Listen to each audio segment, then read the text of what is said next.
Uh-oh. They're getting ready.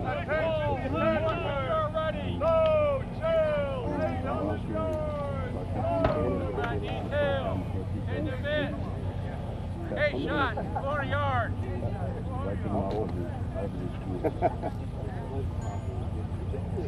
Testing. Yeah.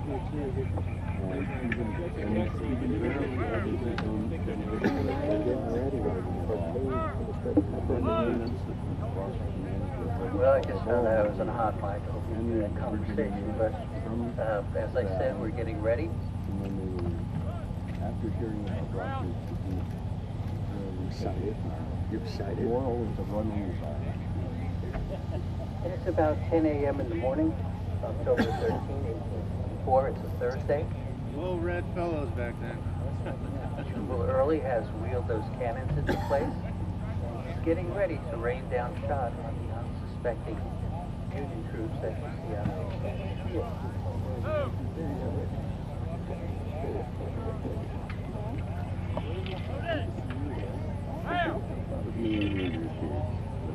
Now let's talk about those guns, as I mentioned earlier this morning. There was Generally, they are 10-pounder Parrott rifles, 2.9-inch bore diameter, extremely accurate. Yeah. Yeah. I've read that.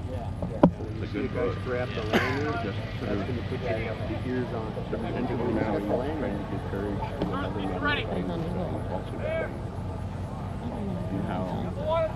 All right, so we've got those guns out there. They're iron barrels. They've got a range of about 1,900 yards. Gun number 2 is ready. When they were firing canister, it was about 400 yards. It was to a baby daughter that he was.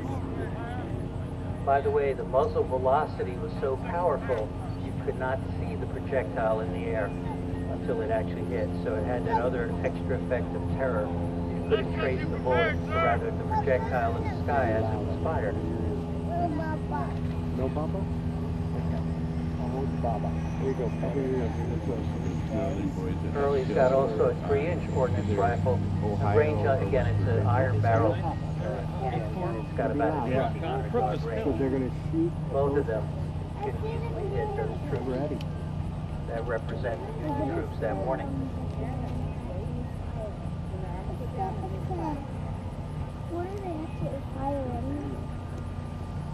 For those of you who have a hard time figuring that range, just from the number, imagine 19 football fields lined up in a row, and that's the distance those projectiles can go and create deadly effect. General Early, on the white horse.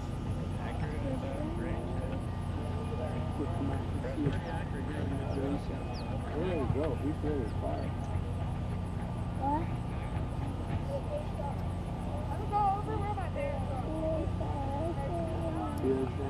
They are going to be shooting live.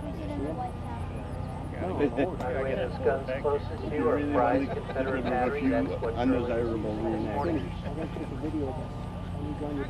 Far down the line, you have sharpshooters and you have Confederates under Morton, John Brown Morton. The infantry closest to you is being commanded by Sullivan. And you have Kershaw's troops back in reserve.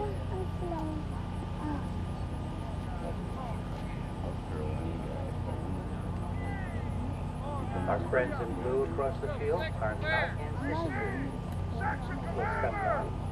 And you'll see what we have marching forward now are sharpshooters. Typically, low armors use sharpshooters to do skirmishing and targeted. All right, 10 a.m. here it comes.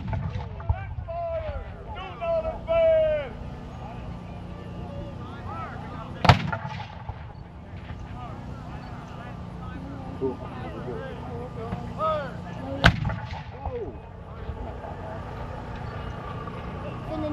It's not that loud. Now, those Union troops gathering from the 8th Corps to respond to the shelling of their camps, they can see that there's artillery in the distance. They cannot see over the height. They have no idea that there's almost 3,000 Confederate infantry masked behind those guns. Is that cool? What do you guys think? What kind of party you like? Look at that troop going ahead. As I mentioned, the sharpshooters will advance. They were sharpshooters. Their job is to develop the enemy's threat. By that I mean determining which way it's So they can going. hit them and they can and one guy by himself. Choice Volley down, would choice yeah. target, choice target, look at officers, followed by flag musicians. force, you know, Why musicians? Because they're the what- ones They set the pace of the march and movement. They're the ones who send signals if there are shooters over the battlefield. So they are the second most valuable sniper target after fire. Mhm. By the way, that's why Union General Grant often wore a private uniform rather than he didn't want to be a choice target. An officer's uniform and shoot on. And that's the same thing for what officers because of that.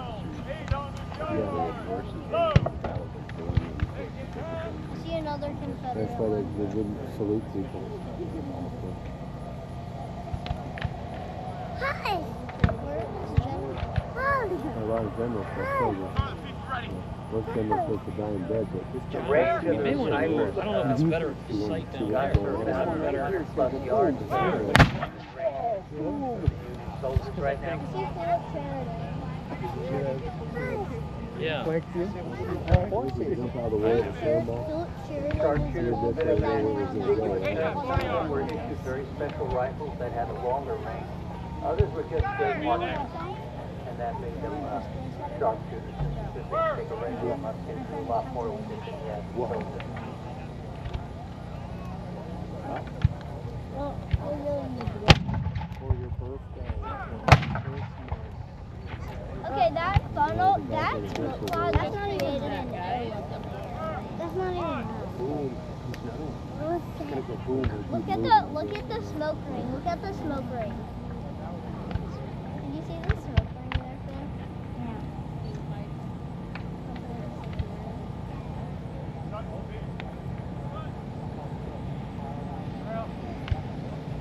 This is an actual quote from a soldier who's experiencing that event we're watching. He was a member of the 8th Corps,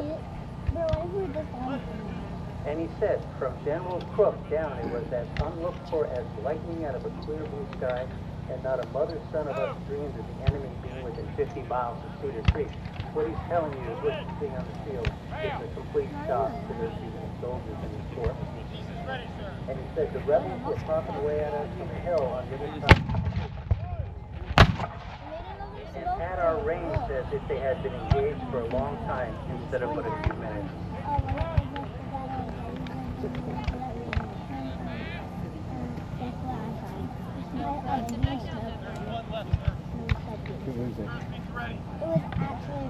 To their credit, the Union Here comes the has Confederate infantry, guys.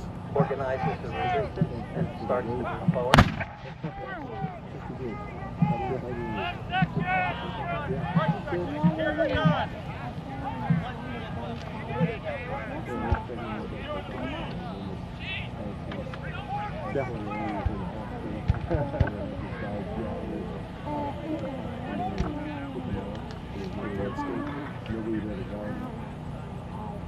Now, to your right, those Union soldiers on the day of the battle would have numbered 1,700. They were from Joseph Thoburn. They're commanded in the distance.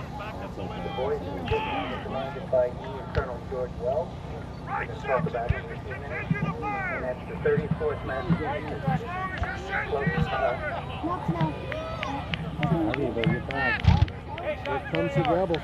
and Union Colonel Thomas Harris Here comes your team. furthest down the line. He's got the 10th West Virginia.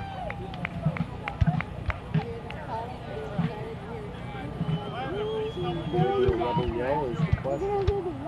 So now those two Yankee brigades are moving forward to check out the guns, and to their surprise, Ooh. not only are the sharpshooters out, but also the infantry, Confederate infantry is coming up.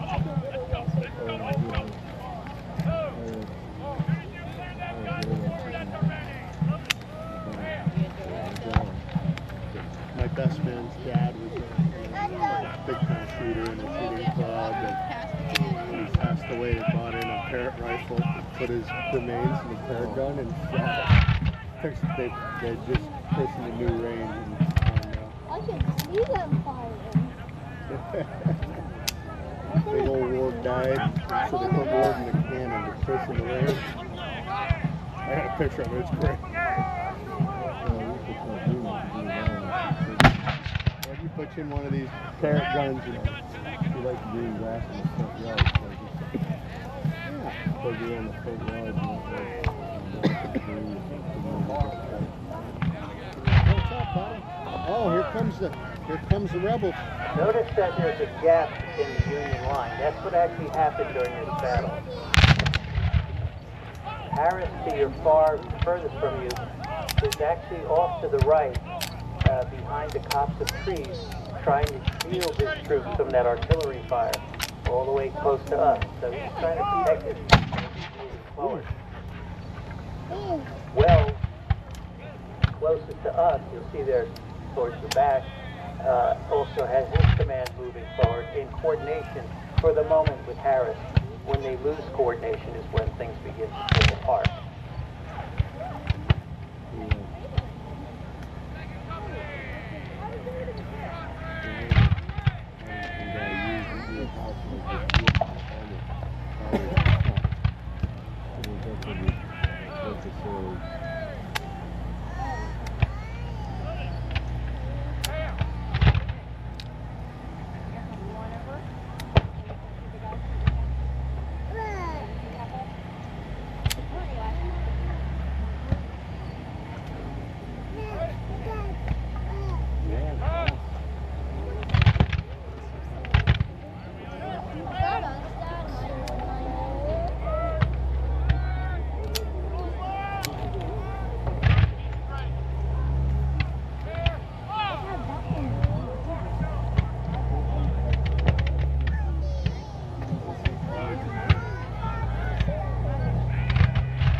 I see a small kid on the bed. Where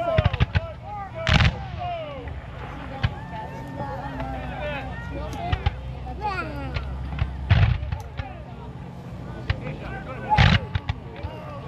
Be a lot more range.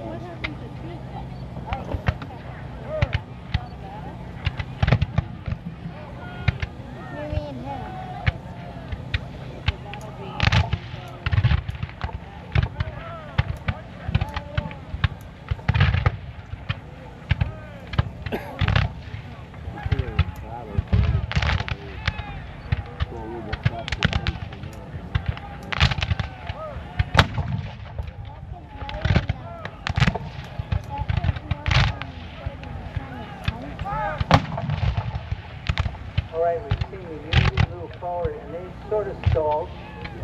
They're being held in place. And you see they begin to advance again. But they still think they're only going up a relatively small force of Confederates. He's not even afraid of the time. At this point it's about 11 o'clock in the morning.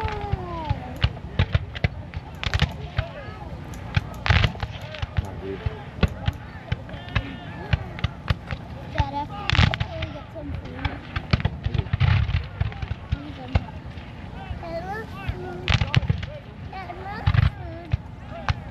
We're watching a battle.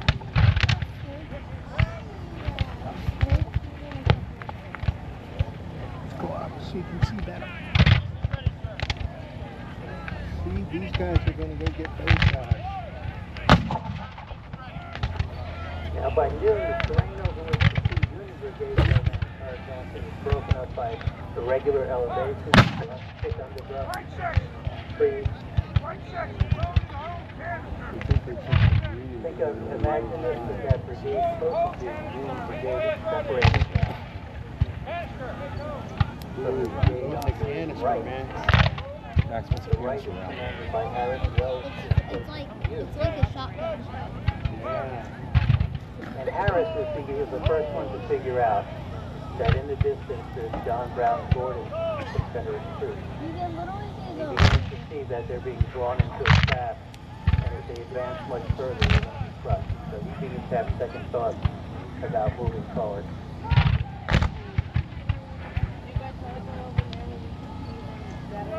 We'll go to 5 on the end.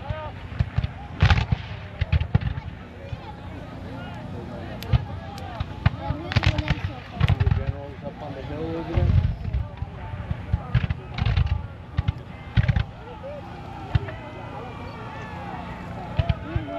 Look at the little guy over there.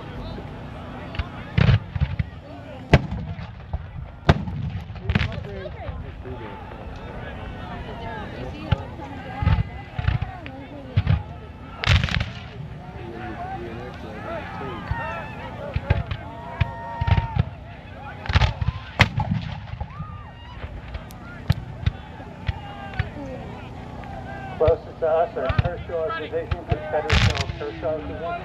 He's still giving them orders. Boys, when you come in low and give them big 35. There is. There's a big noise over there.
What are Kershaw's boys doing there, coming close to you? They are trying to get on the flank. Wells exposed flank. See where it's open? They want to come up to its side and catch him in a box with both a frontal assault and an assault to the side. And that's exactly what they're going to do.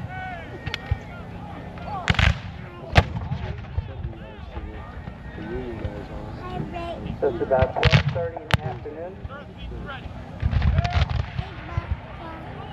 They've been at it for well over an hour. As casualties are mounting on both sides. Hi, buddy.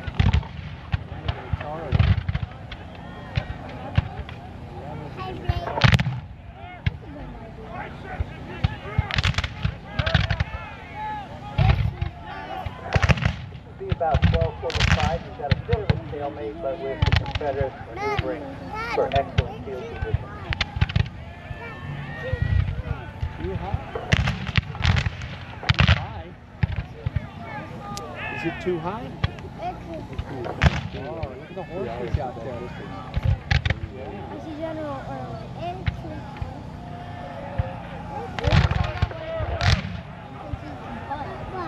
Yeah. 2 horses. Another horse right there. Is that the Union marching or the Confederacy? Union's dancing. Oh,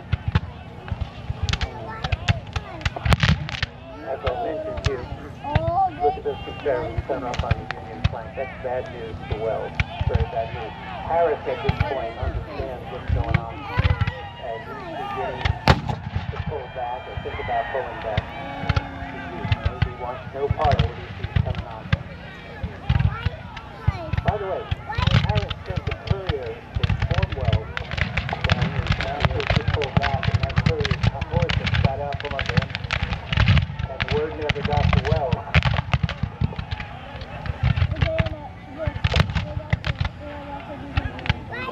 So Harris looks up and finds himself isolated about, That's the boss man. rather Wells looks up and finds himself isolated about the horse after Harris was withdrawn. Hi, buddy.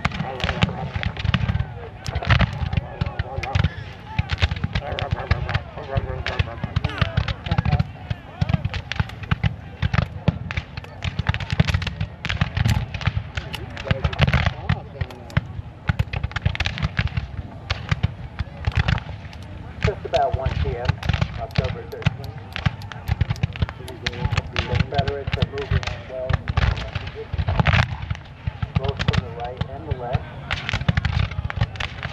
And you can see that represented out there in the field by the Confederates who are punching at Wells from his flank and those who are assaulting him straight on.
Harris's people are pulling off the field. As I mentioned, unfortunately for the Yankees closest us, they don't know that's happening. And so now Wells is isolated out there. That Union group closest to us, not the one right on the spectator line. They're just doing a great job there. But out there in the field, that's Wells trying desperately to hold his position.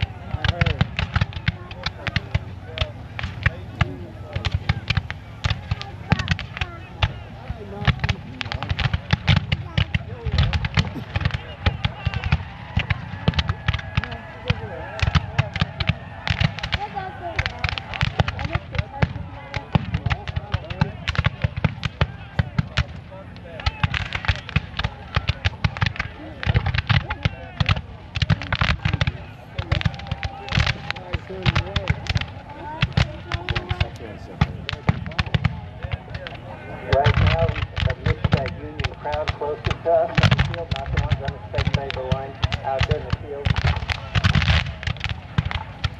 Colonel Wells is finally hit by a Confederate bullet and taken down. He takes the ball that pierces his body just below the breastbone, and it is a fatal wound. His last words were to take his troops off the field, and he had a little bit of a curse for Harris, but he didn't realize that Harris had tried to tell him that Harris was pulling back. So Wells felt that he was left hanging on his own by Harris's action.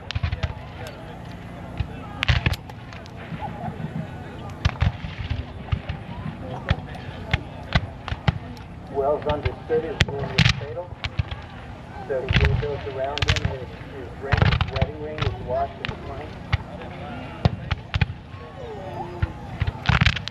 And said that he preferred to be left on the field than moved back into line because his wound was so severe.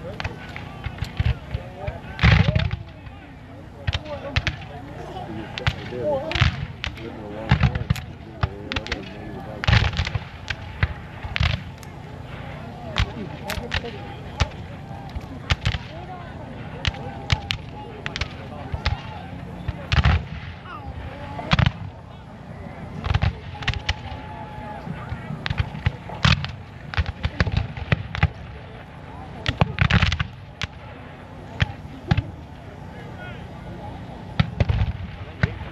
Back, Max.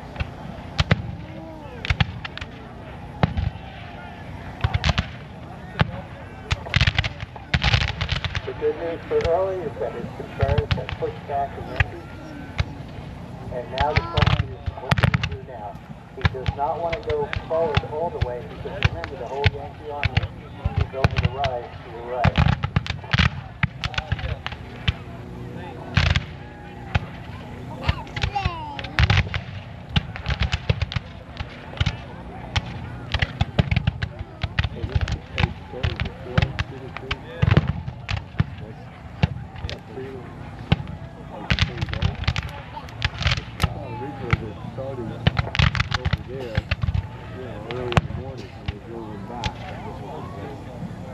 Is this the Battle of Cedar Creek? Dad, is this the Battle of Cedar Creek?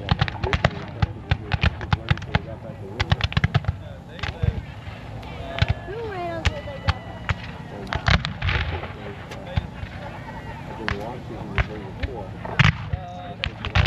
So the Confederates have gained ground. They pushed back the Union, but they're not going to be able to advance very much further. Now they've been held in place by Union fire and battery fire. We rode all the way down and locally there were some Vermont troops that were running for a while.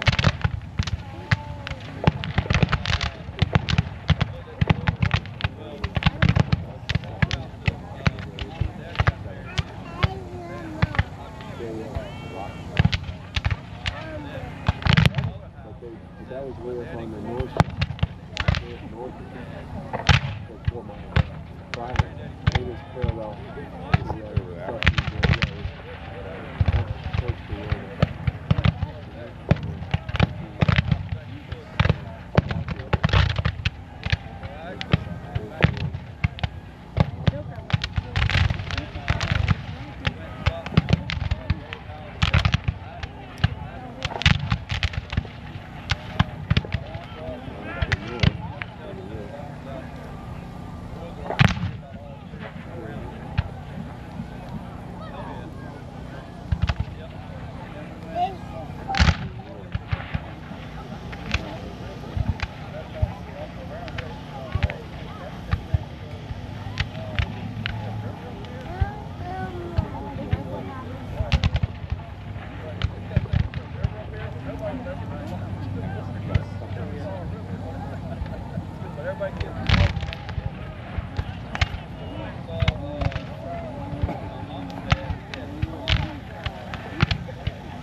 couple zeros, and that's Europe. The British don't get it. So, 15, 20 years. It's become rapid.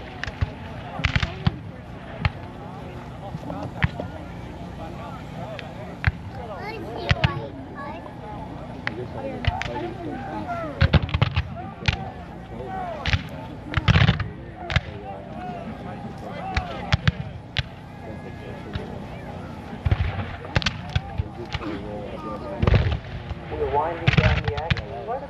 now the Confederate soldier, the commander, Connor, on the horse, he actually during the battle took a shell fragment to the leg and knocked him over the horse, and 2 of his aides were killed trying to get his body back in the Confederate line. He does survive his wound, but he loses the leg, and essentially his military career is over here on his field right now.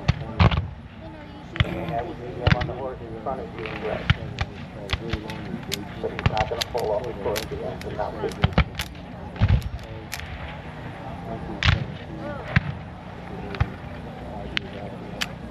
You ever meet Alan's buddy Stefan? He's a picture of being a kid. His dad was showing me a picture of his dad in World War II. He's a Serbian partisan, MP-40 German grenade.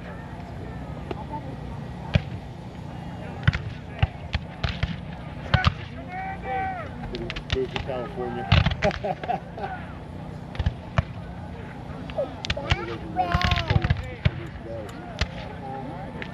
Not big fans of the bars.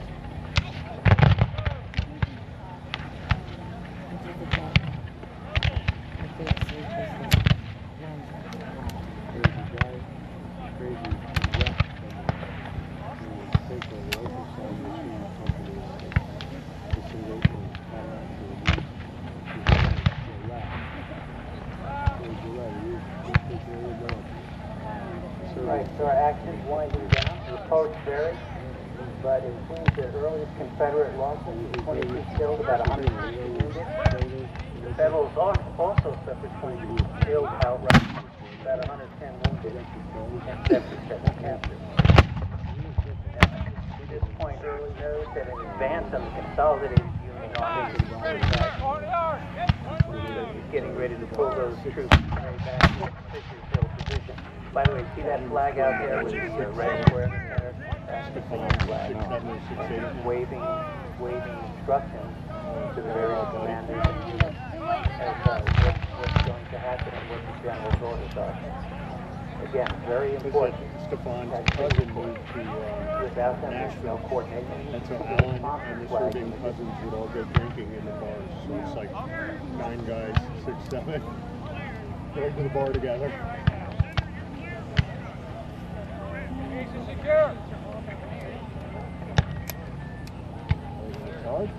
Remember I mentioned to you that Wells, the Union commander, went down with a wound and pretty much died on the battlefield. The Confederates actually recovered his body, and the following day sent it back under a flag of truce. Lowest waddle of a charge.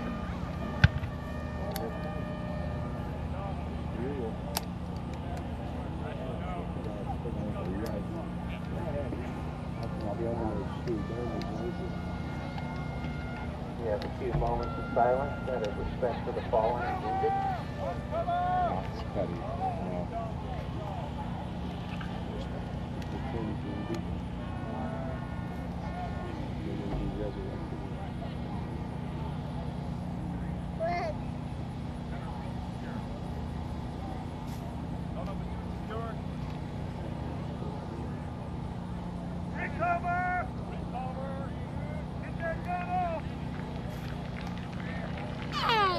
Hey!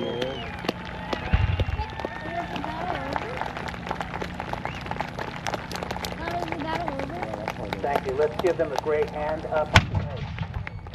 We have General Perry Shelton commanding our troops for us today on the Confederate side. Scott Buffington is on the Union side. These guys have put on a great show for us, but stick around. It's only just beginning. This is a small precursor to what you'll see this afternoon.